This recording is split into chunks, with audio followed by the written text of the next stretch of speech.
Okay, let's dive right into this explainer on how the United States government was actually formed. We often look back at the nation's founding with a bit of, well, romanticism, right? We imagine this room of flawless visionaries who just agreed on everything. But the historical reality we're pulling from our sources today paints a completely different and honestly way more fascinating picture. The Constitution wasn't born from perfect consensus. No way. It was hammered out through grueling, deeply pragmatic, and sometimes really ugly compromises.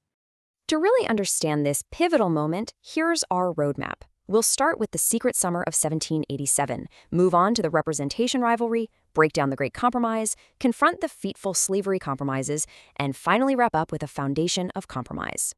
All right, Section 1, the secret summer of 1787. Let's set the scene here. We're going back to May 1787. The future of this super fragile new nation is hanging by a thread under the failing Articles of Confederation. And just look at the environment here.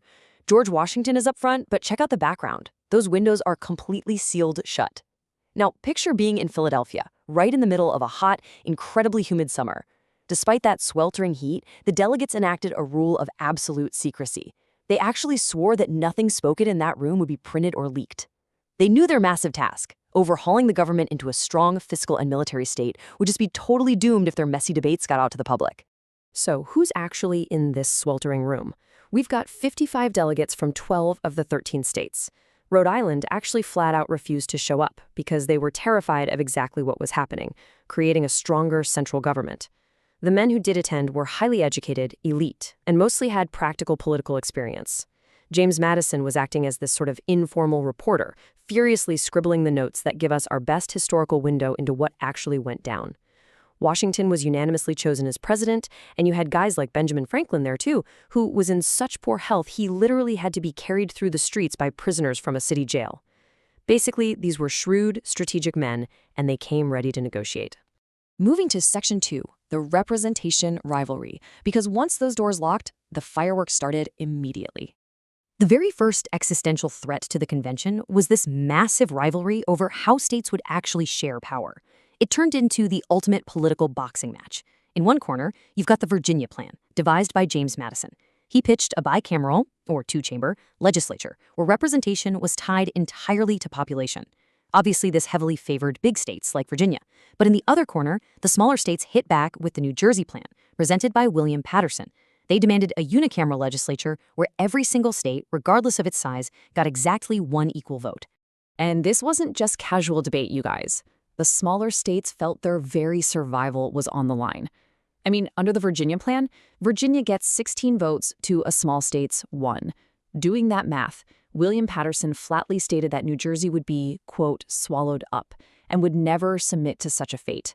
For the smaller states, equal representation wasn't just a preference, it was a deal breaker. They were literally threatening to walk out and tank the whole convention. Which brings us to Section 3, the Great Compromise. Things were looking incredibly bleak at this point. With the whole convention threatening to completely fall apart over this rivalry, they scrambled to form a grand committee to throw a lifeline.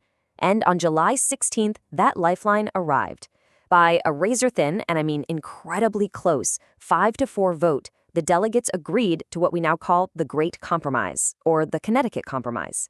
It was this genius structural solution that basically gave everyone a piece of the pie. So how did it work? Well, it created the bicameral legislature we know today.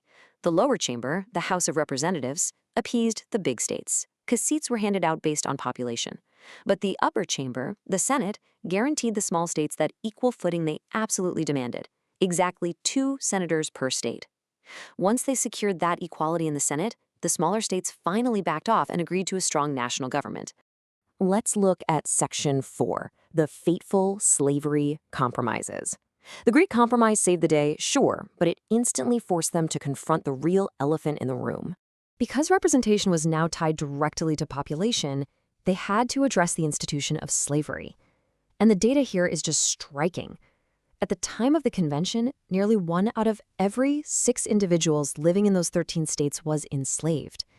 And the vast majority lived in the South. This gave Southern plantation owners massive political leverage. They basically told the convention, either protect slavery or we walk. And if they walked, the whole new government would completely collapse. So how did they resolve this? Strictly on pragmatic political math, not high moral ideals. The issue went to a committee chaired by South Carolina's John Rutledge. And honestly, they gave the slave states exactly what they wanted. The result was the infamous 3/5 compromise.